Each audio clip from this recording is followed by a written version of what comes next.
at the very least, of parents whom I loved and who loved me, and perhaps even a girl, though I had reason to be uncertain at that moment and for a little while longer whether that thing was love on her part. I see the land. The land is green. My style has improved since then, I hope. It has been a long time, after all, and I have had a lot of practice. But even through the filter of those words, something in that young voice, like a scent that instantly, vividly reconstructs a moment in time, rushes at me, and those 2 extraordinary years of my extreme and careless youth rise up and demand, at whatever price, to be lived again.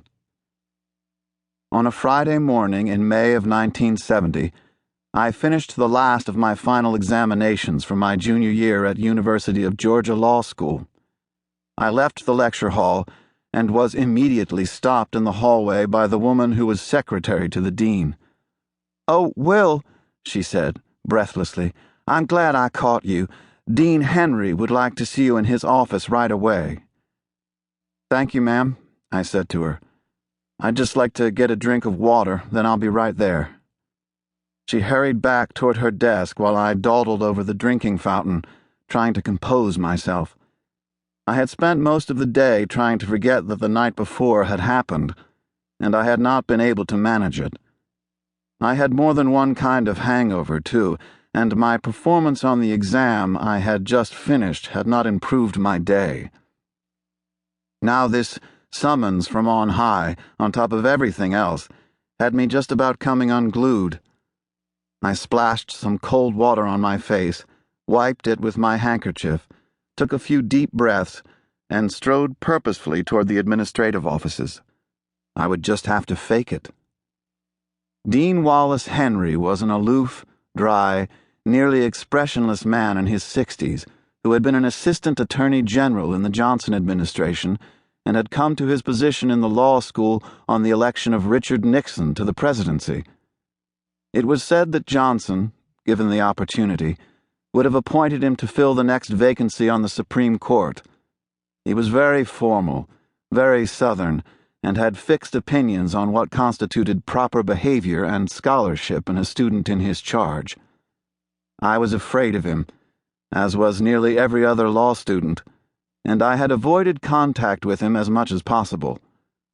We had held 1 or 2 cramped conversations at teas, when he would arrange his thin mouth in something resembling a smile and try, not very hard, to be avuncular.